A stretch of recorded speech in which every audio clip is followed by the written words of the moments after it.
லிஸ்டே கொடுக்காம நீங்களே வச்சு அரசியல்வாதிக விஐபி வச்சு மட்டும் நடத்திட்டு போக வேண்டியது என்ன மேனேஜ்மெண்ட் இது? நாங்க எது சொன்னாலும் தப்பு. இப்ப உள்ளேயும் விட மாட்டாங்க எங்களை. யார் அப்ப இது பேர் தான் சார். ஆல்ரெடி கோயில் லோக்கல் ஆளுங்க யாருமே வரது கிடையாது. 3/4 பேர் இங்க நிக்கிறவங்க 12, 11 மணி 11 மணிக்கு வந்து நின்னவங்க லைன்ல நீங்க சொன்னது கம்முன்னு வந்தா செகண்ட்ல இன்னொரு லைன் திறந்து விட்டாங்க. ஏன்னு தெரியல.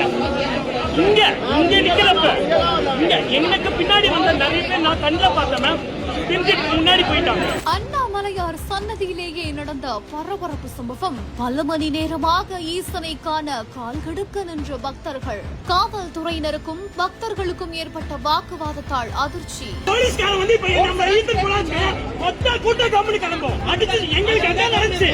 2 பேரை கூப்பிட்டாங்க. எல்லாம் மூடிட்டு கிளம்பினாங்க. திரு கார்த்திகை தீப திருவிழா பரணி தீப அடையாள அனுமதி அட்டையை வழங்கியுமே 2 மணி நேரத்துக்கு மேலாக காத்திருந்தும் பரணி தீபத்தை காண பக்தர்களை கோவிலுக்குள்ள அனுமதிக்கல அப்படின்னு சொல்லி காவல்துறையினர் கிட்ட அங்க இருக்கக்கூடிய பக்தர்கள் கடும் வாக்குவாதத்தில் ஈடுபட்டிருக்காங்க. அப்ப அங்க சம்பவ இடத்துக்கு வந்த டிஐஜி பக்தர்கள் கிட்ட பேச்சுவார்த்தையில ஈடுபட்டதுக்கு அப்புறமா தனி வரிசை அமைத்து அந்த பக்தர்களை அமைச்சிருக்காங்க. ஒரு நிமிஷத்துல அண்ணாமலையார் சன்னதியில நடந்த இந்த ஒரு பரபரப்பு சம்பவத்தோட காட்சிகளிப்பு வலையாகி பெரும் அதிர்ச்சியை கிளப்பிருக்குது.